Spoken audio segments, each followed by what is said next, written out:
My name is Eduardo Esparza. I am the founder and CEO of Blue Dot Project and the host of the Climate Lovers podcast. In this podcast, we go deep into the stories of entrepreneurs and changemakers who play a critical role in valuing and supporting the Earth's natural capital. Here we acknowledge that nature provides critical services to modern society like water, regulating our climate, and making land inhabitable. But we take nature's services for granted, depleting it faster than the Earth can naturally regenerate. So if the current system values nature more dead than alive, then we need to change the system. We need economic models, businesses, and policies that properly value our planet's natural capital. In this podcast, we talk with entrepreneurs and heroes changing the system from within. We go deep into their personal stories, inspirations, and unique approaches. Together, we unravel what it truly takes to shift the system into one that secures a brighter, more abundant, and sustainable future that supports all life on Earth. Now let's meet today's host and their guest. In today's episode, we have Rob Laet. Rob is an Earth systems thinker who realizes this is the most consequential decade in the history of humanity, and advocate about addressing climate change through the management of the hydrological cycle. Rob is co-founder of the World Climate School and an European Climate Pact ambassador. Rob is also a project lead for the Amazon team of Seeding Hope with Water, an initiative to regenerate our planet by the Eco-Restoration Alliance, and the founder of Arara, the Uber platform of reforestation, an application and enterprise aiming to activate millions of people to earn money with reforestation, forest protection, and the switch to agroforestry. Welcome to the show. Thank you, Eduardo. Thank you for having me. Great. So, Rob, impressive trajectory. Why don't you tell us a little bit more about your journey? How did you end up where you are? Actually, my journey started at the age of 16, so I won't bother you with the whole thing because I'm 66 now. But basically, it started first with reading Limits to Growth, the famous book that basically showed that we were up against the limits as a species on our limited planet. And the second one, I was obsessed by what is consciousness and what is a thought? How does it work? And that made me study philosophy. But I actually flunked out of university because I got actually quite bored by it. So instead of that, I did a lot of traveling around the world. So I visited maybe 100 countries or so. I lived on 4 continents. And luckily, I've been a lot in touch with nature. For instance, I've been a safari guide for 2.5 years in East Africa, one of the places I love. But many other places, I lived in India and other places. And so basically all the time while I was having this wonderful life, in the background, there was this lingering shadow that we were up against a crisis of unknown proportion. And every time when there was a crisis, I thought, well, it's definitely bigger than this one. But I couldn't see the dimensions. And I think it took me until 2013 to understand the full dimension of it, which is basically threatening the whole web of life on the planet. Not that I think that we are capable of killing all life on the planet, but we are certainly able of making it shrink to very low levels, out of which it would take millions of years to recover, and probably without us. So from 2013, I've been really thinking about how do we get ourselves out of the mess we're in? And that's basically has been my work till then. And I've been operating the last 10 years or so from a valley in the Atlantic rainforest in Brazil, where I've been reforesting and rewilding an area. And that actually was basically my greatest teacher, because nature started to teach me that nature is very resilient and that we don't have to do too much to turn things around. We just give nature a little push in the right direction instead of hacking away at it all the time. So I'll leave it at that for now. Tell us a little bit more about the top initiatives that you're working on today. I recently tried to make a list of the projects, and I've probably evolved in about 30 projects. So it's a bit ridiculous, but let me start with the priority. The priority is that right now, the Amazon rainforest, which is the size of Australia, is starting to die back on the southeast side because it is drying out, and trees in a tropical rainforest need a lot of rain in order to stay alive. And this is a self-reinforcing cycle of dieback that can become a runaway event within 10 years maybe. And if that happens, then basically we'll lose this with what I call a planetary organ. And basically it will disrupt the balance on the planet that much that our species basically is a goner. Not saying that all humans would die, but certainly global, connected, complex societies will not be able to survive. So we have to stop and reverse the dieback of the Amazon rainforest, which is possible. And the most heavily affected area, I understand, is like the Cerrado on the southeast, exactly, right? That's correct. That's where they've hacked away too much at it because of agriculture and cow pastures. Everybody understands by now that the trees basically make rain. So if you take away the rainmakers, then there will be less rain. And this is a process that becomes a vicious circle. And that has happened over there. So we need to basically bring back higher levels of precipitation and longer rainy seasons. And that sounds a little magic, but that is what trees can do. And the way you do that is by doing it at the entrance of what we call atmospheric rivers of moisture coming from, in this case, the Atlantic Ocean. And if you reforest the area at the place where it's entering, then it will suck in more moisture from the ocean. So you repair the climate with trees. And this is based on the theory of the biotic pump and specifically the work of Antonio Nobre, who is one of the top scientists in this field. The entire world and funding has mobilized or is mobilizing in an increasing way to CO2 emission reductions.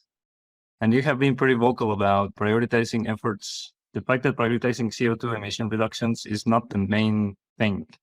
It's important, but it's not the main problem to regulate climate. This is innovation. I mean, this is a new thought for many people. Can you explain to us a little bit more about why is CO2 not the main issue? The current science works from a materialist, mechanic worldview that looks very much at, for instance, the atmosphere as a chemical substance. While if you look at the whole world as an interconnected living being, then you would have to look at it differently. And then you suddenly see that actually the world has been regulating its own climate and weather more and more over the course of millions of years. And you see that the water cycle has a central role in that balancing. And everybody actually understands that. I mean, you don't take a shower for nothing in the morning. The understanding that water plays a crucial role in all of life. First of all, there is no life without water, but also in cooling it, in making it grow, and in all its forms, in ice, in water, and in vapor, in clouds, in rivers. Without that, there wouldn't be life. And somehow the water cycle gets very little attention when we look into the programs about how to solve the climate crisis. And I think that's a big mistake. Of course, we need to decarbonize. I have no questions about that. I'd like to stress that it's an important mission, and that luckily is getting on the way, although we're still very far because we're still going to have a top year of emissions again. But bringing in the knowledge about how the water cycle cools the planet, but also calms the weather, if it's done right, I think is crucial, because otherwise we will be running out of time if we don't include this crucially important element. Can you describe the biotic pump? It's actually quite simple. Trees pump up water and evaporate that through their leaves, where they go up as water vapor. And they do that accompanied by small biochemical particles, which actually help as seeds to make raindrops. So basically, when the vapor goes up together with what is called BVOX, those are those little particles, at some point, they will form raindrops and clouds and fall back on the earth. So that's the biotic pump. There's a couple of facets which are very important in that biotic pump. The first thing is that it takes a lot of energy. If you put on the kettle to boil for a cup of tea, you know how much energy it needs to vaporize that water. And so basically those trees use energy, solar energy, to transform liquid water into vapor. And basically with that, take heat from the surface and put it up in the upper atmosphere. So that's already a form of local cooling. And that's very crucial. And again, everybody knows if you walk under a tree, if you are in a forest, you know that it creates its own atmosphere. So it's very intuitive. It's very easy to understand. Now, the second thing is that the moment that the water vapor molecule goes back into the condensate state, it emits energy in the form of photons. And that energy goes in all directions, like the sun that shines in all directions. Here, it is emitted in all directions. And those photons are not reabsorbed, as far as I understand, by the atmosphere, which means that half of that heat is actually leaving into space, which is not in models. And that's a huge amount of energy. So there's actually, basically, the biotic pump is the naturally evolved air conditioner of the earth. So while we are decarbonizing our industries, we are still hacking away at our air conditioners, at our natural air conditioners, because we do not understand how crucially important they are, not just for local cooling of microclimates, but in the end for the whole planet. It's referred to as a theory, the biotic pump theory. Is it really still a theory, or is it the widely accepted fact? It's not widely accepted. Unfortunately, well, I'd eat my hat if it wasn't true. And you know why? Because a lot of complex science quite often basically starts off from an intuition, and then everybody starts doing measurements and writes incredibly complicated papers to basically in the end find out if it's true or not, if that intuition is true or not. I think that anybody who has lived in a rainforest and sees the daily interaction between the trees and the water and the atmosphere and the forests forming their own clouds, and you can see it in front of your eyes, understand that this is a fact. And actually, I've been reforesting that valley where I live for a couple of years. And the temperatures, no, I didn't measure it, but the temperatures have gone down considerably in that valley. And people say that when they come to my valley, it's much cooler than the place where they live, a mile down the road. It's basically obvious to anybody that trees in combination with rain and with water have a cooling function. So I think maybe we should make things a little simpler instead of making them more complex. So trees have, in reality, more value than what we realize. So it has a natural cooling effect. What is the implication for the planet? What happens once the vapor is in the earth? There's this, humidity rivers flowing around the planet. I mean, how does the cooling effect actually work for the world?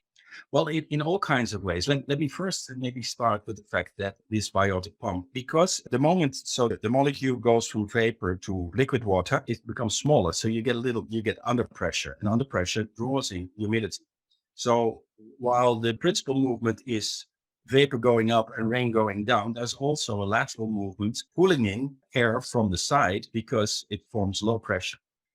So what you see is that atmospheric rivers start at points where the forest meets the oceans and suck in humidity from the oceans. Now, if there is a continuation of forests for a long time, you see that actually that water is pushed on all the way over the continents. It's already quite clear, for instance, that the deforestation in Europe is likely a large reason why desertification in northern China has increased, because the water vapor that comes in from the Atlantic Ocean, which was pushed through the medieval forests and through the Siberian forests all the way, would be able to moisturize the whole continent. And that's what the biotic pump does. So if you interrupt that with large patches of non-forest, then basically the biotic pump stops and you get desertification.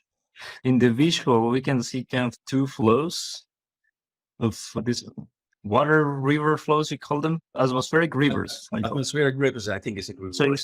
So you see two flows. One that starts somewhat in Africa, moving into the Amazon, and then dispersing downwards into Patagonia, and then upwards through Mexico into the west coast of the United States, and then circling back around. Yes. So, and then the other one goes from Africa upwards to Europe, and then all the way down to Asia. Exactly. And then basically makes a turn over Indonesia into the monsoons of India. And if there was no interruption, because of deforestation, it would push on all the way over Balochistan, Iran, Oman, Yemen, what is now the Saudi desert. And all the way it would connect to the atmospheric rivers of Africa, which basically come in on the east side and flow all the way over the west side, where they come out and they connect to the Amazon. And I'd like to add one detail here is that we also have to understand the dimension of it, because again, Antonio Nobre has shown that the atmospheric river over the Amazon holds more water on average than the river system itself, which is by far the largest river system in the world. So there's more water in the sky than flowing through the rivers. So it's really an incredible amount. Wow. So, I am from northwest of Mexico in Baja, and I see the problems around all that peninsula, all the way up to California, right? Of all these droughts increasing. We're deforesting, what, about 17%, 20% of the Amazon so far. This has an implication directly then on the droughts on California and Baja. Well, on the one hand, more research needs to be done because there's not a lot of scientific research of the direct relationship with these things. At the same time, we don't have time to do all this research, and we have to act on the information we have right now. But you could say that, and it's not just the Amazon. Don't forget there has been a lot of deforestation from the tropical areas of Mexico down all the way to, well, luckily Costa Rica is doing a great job, but at least until, Nicaragua, Honduras, etc. So I would say it's almost definitely, it has a direct effect. And I would also like to say another thing is we all talk about global warming, but a lot of the problem that we deal with is not about the 1.2 degrees increase in temperature, but it's what we call the drought flood cycle. At some point, you have immense rain events, which I'm sure California had as well. And basically inches of rain, they drop down in a matter of hours, then wash off. And then the whole thing dries out again. So that's what I call the flood drought cycle. And that's caused because of the deforestation. Tell me, what are the key regions where we need to intervene to support this planetary air conditioning system? I agree with things like the 1 trillion tree program, and there are talks about basically regenerating 1 billion hectares of degraded land around the world. And I think that's the science we have to look at. So, but then that's a lot of work. And we're very late in the game. And so we have to start with what I call strategic intervention. Well, the first one I already mentioned is the Amazon, where you see that the moisture, the atmospheric river basically comes in on the northeast side between two cities where a lot of deforestation is taking place. So if you would reforest there, it would draw in the atmospheric river. The other one, I think, which is extremely crucial, is we see huge droughts in the Horn of Africa. And we also see that atmospheric rivers that probably used to be there, we don't have satellite data from 100 years ago, but they are not connected anymore to the vapor of the Congo forest that then goes on out on the west side of it. So I think reforesting the area as sort of a corridor for this atmospheric river, somewhere along the Somali coast and the Kenyan coast, all the way inland, so that it can connect to the moisture. If you see, for instance, South Sudan is very moist. In fact, they have so much moist, they have big floods programs because the Bartek Pond is working very well, but the moist can't go anywhere because there's no flow. Because on all other sides, it has been cut off. So it's sort of raining on itself all the time.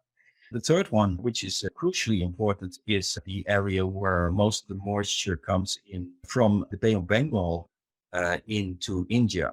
Because you see, of course, one of the biggest tipping points of danger we have right now is the melting of what they call the third pole. The glaciers over the Himalayas, I think there's about 90,000 glaciers, if I'm not mistaken, and they're melting back very fast. Once that goes, there's 1.5 to 2 billion people are dependent on the rivers that come from the third pole, from the Himalayas and the Tibetan Plateau. Now, they're melting, and that's part because of the heating up of the planet, no doubt. Also is because of the interruption of the biotic pump. Because in the area, a lot of the forest has been cut for cities, agricultural, and mining activities. So if you could restore, let's say, okay, we had a magic wand, and tomorrow we would have continuous forest all the way up to the Himalayan foothills, it's likely that the amount of precipitation on the third pole would increase rapidly. which means you would help the glaciers. And at the same time, it would widen the whole area. So it would cool. So you get a sort of a positive feedback. But then if we just continue, we actually have to have that flow continue over the Thar Desert and the Indus Valley, all the way connected to Oman to get it into the Middle East near Saudi Peninsula. So that's a lot of reforestation. But I would say that those are a couple of the major projects. But I would love to talk to hydrologists, for instance. Where would you plant key forests on the Iberian Peninsula, which is drying out like mad? Also, again, to have smaller flows of moisture coming in. So it looks like around the equatorial line, basically across the planet, could essentially reinforce that biotic pump and that cooling effect. The biggest dynamics is around the tropical area because it simply gets more sunlight. The moisture, the biotic pumps are strongest. But I do agree with colleagues that all forests are important. But in your list of priorities, you get your biggest bang for your buck if you start in the tropics for all kinds of reasons, because it's not just that it goes fastest downhill if you don't do something about it and uphill if you do something about it. But also regenerating and transitioning to agroforestry in this area, for instance, can help a lot with food production, food security, water security, which is basically the biggest problem in those areas. So the first project you have listed is the Great Green Wall for the Amazon. And there is a section in the northeast of Brazil. Yes. I think ideally an area roughly the size of Portugal is that would all be reforested. And I'm not just taking forest, good agroforestry, integrated agroforestry with a high canopy, but also with undergrowth of food products and stuff. Integrated in that area would help the biotic pump get the moisture to the southeast side. So the dieback in that area would stop. But it's not the only place. The Amazon is quite damaged. And actually there's 4 points in the whole Amazon where I think we need to do crucial action. But this is the one on my plate. Well, speaking about the Amazon in particular, we have a trend severely going in the wrong direction. I mean, I was looking at the charts of how deforestation has increased almost exponentially in the last 2 years. Yes. And it's evident that we have to stop that trend and then reverse it into a restoration trend. But I mean, in your opinion, how can we make this happen? What needs to happen so that actually the trend corrects? It's pretty simple if you think from a top level. Pay 1 million people a decent salary to protect, regenerate, and train everybody in agroforestry. Let's say that costs $1,000 per person per month. And then you need 1 million times 1,000. So that's $1 billion per month. That's $12 billion a year. You would probably be able to reverse the trend, because while there are real criminal consortia who know how to make money out of the devastation, the real work is done by, very poor people who need to put food on the table for their kids and have a decent life. So if you can take them out of the process from destroyers and turn them into protectors and restorers, we can do that very fast. At the same time, there's a lot of indigenous people in the area which are the protectors of the forest, but they're only countered. But if we would give them the means to restore their own forests and protect their own forests, that would go a long way as well. Just from a CO2 sequestration standpoint, I was running some numbers on how does reforestation compare to a technology that is gaining traction, is direct air capture. So just from the CO2 perspective, I was looking at the statistic of $600 per ton of CO2 captured by direct air capture technologies. And if we compare that to reforestation, I think in one of your articles, you mentioned there's 10 to 20 tons of CO2 per hectare, and it costs about $1,845. And that's a pessimistic approach. That's a pessimistic number to restore a hectare of the Amazon, which comes down basically to about $123 per ton. That's for the first 3 years, and then it's practically free forever after that. Worst case scenario, really looks like at least 3 times cheaper to just reforest than buy these expensive CO2 machines, not even taking into account all these other advantages of the cooling effect that has not been considered in some of the models. So the co-benefits alone would make it a no-brainer to focus on Second one is, let's not forget that even if those machines work and could be doing it at a certain price, they need a lot of resources. They are nowhere circular. I mean, you have to have all kinds of metals and stuff like that in big industries. Let's switch back to this initiative called Sitting Hope with Water. Can you tell us a bit more about what is it and what is it trying to accomplish? Okay, let me first say that from my perspective, and I think at least I would like to honor the brave words of Antonio Guterres, the Secretary General of the United Nations. I have a feeling that people still don't understand how near we are to the precipice. At some point, you get a cascading collapse of societies, and we won't have the resilience to get ourselves out of the hole we've dug. Nature will do that, but nature will do that without it. So we need to act now, and we need to act fast and at the scale of a problem, which is huge. Now, humans usually in the end do what is necessary after they have made all the other mistakes before they act. And we really need to wake up everybody. So the plan basically has a couple of pillars that you could say, okay, now I'm talking a little bit mechanical, but we need all the cylinders fired up at the same time in order to really get the ship making the big turn. Okay, the first one is we need to look at the climate models and include the water cycle and see that if you include the water cycle and the regeneration of land and front load that in the whole action on climate worldwide, you see that we can calm the weather because forests calm weather. Forests don't allow for droughts. They don't allow for heat waves. They don't allow for flash floods. They absorb those. So we have a problem with extreme weather rather than the global warming of 1.2. Okay, so you have to put the water cycle into the climate models and the climate science so that people understand this is crucially important. Front load that the decarbonization needs to happen, the energy transition needs to happen. We have to go circular, we have to eat less meat and all of that, but we need to front load regeneration. Okay, that's one. So that's on the science level.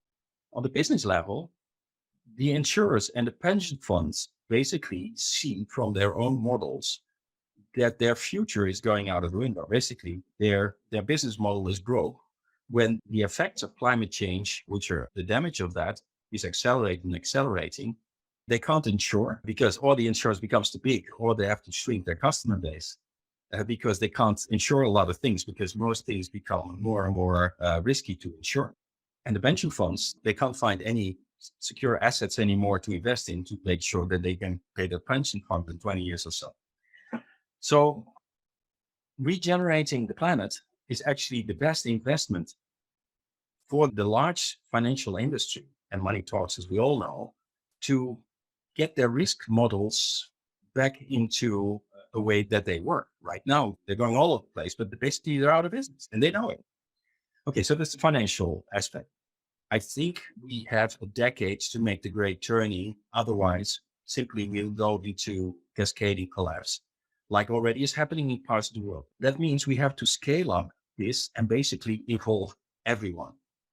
At least 500 million. Okay, 500 million of smallholders, farmers in the global south should get payments for regenerating their own land. And talking now anywhere from Indonesia to the Southeast Asia, South Asia, India, but all the way to Pakistan and Africa and in other parts of Latin America, so that they would be able to regenerate their land and with that calm the weather and cool climate. Now, the last thing is, and maybe that's important, right now the world is suffering doomerism. They think, okay, we've had it. We're going down the drain. The moment that the climate youth and the youths that are in the global north realize that this is actually a way out, they will join in. They will stop protesting the governments that are not doing enough and protesting the oil companies that are not doing enough. They say, get out of the way, we'll do it ourselves. And I think that energy, that hope that we can bring to the whole thing, and in fact, make it a sort of a wave of regenerative energy, will really entice the whole world to come along and really do it. We need that. It's going to be the largest movement our species ever has done in the history of mankind. So is that what the Hope with Water initiative aims to do? Making the flow of money go to the people who needed to restore the land? Yes, that's one of the big parts. And for this, you need a lot of technological platforms. So if you design a system, and I roughly know how to do that, if you design a system where people could upload themselves and their land on a platform and say, okay, I want to regenerate, and you give them a sort of a menu, what is the nicest way to do it in their place, then they get finance to do that based on the carbon sequestration that would happen over a period of 20 years. It's like a mortgage. You buy a house, you get the money from a bank, and then you pay off installments. And because if you regenerate, you'll have carbon credits and sequestration over a long period, then that money will come in. A hectare, let's say it does 15 tons per year in the tropics over a period of 20 years, that's 300 tons. That's at a current price, let's say there's no clear pricing in that market. It's not a mature market yet, but let's say it's $20. We're talking about $6,000. And we just talked that restoring one would cost $1,800. So if you could get a credit for $1,800 to restore it, then the banks could easily make a reasonable profit to do the loan and make some money in the process. And actually the farmer would get more money in the end also. It's not even that complicated. We don't have to develop new technologies. We just have to assemble technologies that are already there. That's a good segue to talk about Arara. What is it and what role is it playing in the Seeding Hope with Water initiative? Because we have some time constraints, I would like to compare it with now socially and ecologically sound form of what I call Starbucks chain combined with Uber. But now it's the Uber of reforestation. Okay, what does the Starbucks chain do? That's the Arara shop. Basically, that's a shop in your nearby town where you go for your regenerative needs, which is, first of all, get yourself onboarded on that application with your terrain. So because you have to put it on a digital map, you have to show some ownership documents, etc. Then you have to model how that place should be regenerated. For instance, to agroforestry, where you grow bananas with the cocoa beans and a couple of other things and large trees for shade. And then that app will make a calculation on how much it would cost to do that. And it would also make a calculation how much carbon would be sequestered over, let's say, a period of 20 years. And so it would automatically release the credits to the account of that person if he or she agrees with the contract. And basically, they don't have to pay back the credits as long as the trees are growing. So, and that's possible. There's a lot more detail to it. But why you need also this regenerative shop, the Arara shop, which is then a franchise everywhere, because there's more needs. For instance, the right kind of seeds, also some instruction videos. I myself, I've been dabbling a bit in cocoa farming, and I've always neglected it because I had other things to do. But at some point I said, okay, let's try to do something. And some expert was a young man, he knew much about cocoa, and he was busy there for a couple of months. He doubled the harvest. I've no clue what he did actually. But anyway, so if you get the expertise to the people on the ground and they can actually increase their income. I've modeled the increase of income with smallholder farmers in the area where my valley is. And you see that you roughly get a doubling of income in, let's say, 4 or 5 years. If you combine it with the carbon credit finance and the increase of productivity, and also give it what we call it certification of that it's ecologically sound produce. So you can actually double the income of smallholder farmers in the South. And that's really what we need. Who needs to get involved? Who needs to wake up to make this new model a reality? The big word is finance, really, because we have the technology. We could get a first viable product and worked on a pilot project within months because we know who to do it. Right now, funding is a very complex process. It takes so much writing and so much formatting. And the practitioners who really know how to do it actually don't have maybe not even the writing skills, but also simply not the time. And they don't get paid for doing that. The Inter-American Development Bank said, if you really want this, we really like your project. So come on, let's do this. And then, so I gave them a short outline. And then they said, yeah, that's wonderful. Okay. And then they sent me the requirements for the grant application. And I looked through it. And I had to rent also some specialism outside. So I said, well, okay, writing this grant application will cost $60,000. Can you please give me $60,000 so that I will be able to organize the grant application? I've never heard from them again. I mean, 80% of the information they already had in my 3-page. They could also have said, okay, we'll release 10%. Let's see what you come up with. And then, we'll do the next tranche if you really follow through. Instead of making life so difficult, I also had to have an organization which had 7 years of due diligence of the books, etc. They make it so complicated. Basically, they make it almost impossible for the real change makers on the ground to get it done. No, I think there's 2 layers to this. One is to get the project off the ground, right? And then you have another mechanism of finance to actually provide that bridge of the first 5 years for the landowner to execute the project. I mean, you're talking about creating a very interesting multi-revenue model for families, right? Because they have the new practice, regenerative agriculture upside, which is a higher yield of their land. And then also on top of that, you have carbon revenue. Right now, for instance, if you look specifically to the finance in agriculture, you see that for the current monoculture crops, they grow in 6 months. And the non-perennial, you get your pesticides and your chemical fertilizers. The bank will loan you the money, and after 6 months, you have to pay it back after you harvested the crop. The transition to agroforestry will take 3 to 5 years. So the whole financial method doesn't work because their cycle is too small. So they have to think of a bigger cycle, which in other projects is not so difficult. I mean, you have loans that can be paid back over 5, 10 years, and you have mortgages that can be 30 years. So it's not unusual, but bankers are conservative, and then it takes them a long time to embrace these new projects and products. Well, this is amazing. Let me ask you, how can people get involved with helping Seeding Hope with water or helping out Arara? How can people learn more about it, or those who want to get involved and help? Reach out to me. The project is understaffed and underfunded. And I think maybe more than money, it would be wonderful for people who get engaged and become part of a team, because we're looking at the largest project humanity has ever undertaken. Obviously, it's not just through us. It would be a network of networks and communities and organizations. So we have to start somewhere. And so the basic plan is there, and I'm sure it will change in all kinds of ways, but the outcome is non-negotiable. We need to regenerate our planet, calm the weather, cool the planet, and with that have the co-benefits of reducing hunger and food insecurity in the global south, which, by the way, also, and that's then also a message to politicians in the global north, which also will stem the flow of climate migrants, because those will actually have incredibly bad pressure on the political systems of the Western countries. And basically, there will be topples. We've seen what happened with Syria, with just a couple of million people after the country basically collapsed in a sense. Just a few million already derailed the political system in Europe. How can people reach out to you, Rob? Mail me, I would say, yeah, that would be the most logical. And then it could be a little time before I react, because I haven't too much on my plate, but otherwise, yes, please, or go to my website. It's a very small website. It's not very professional. It's futureoftheamazon.org.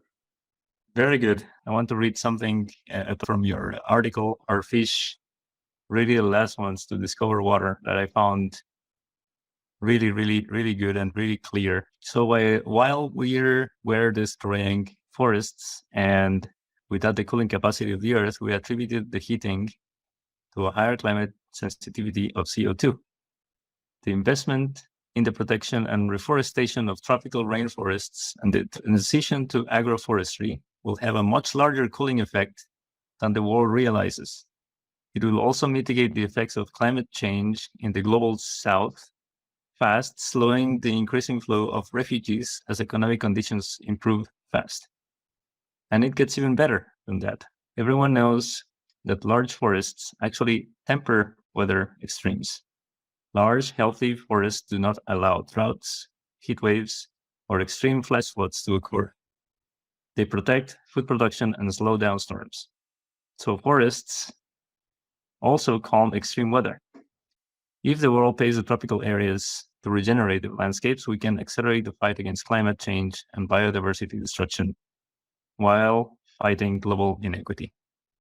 Thank you for today. Let's jump to the rapid five. Rob, what's your favorite author or book? Daniel Pinchback. a very courageous writer who is on the edge of thinking what is possible. And How Soon Is Now is his 2017 book, around which I formed a Facebook group called Metamorphosis. So, Daniel, thank you very much. I know personally.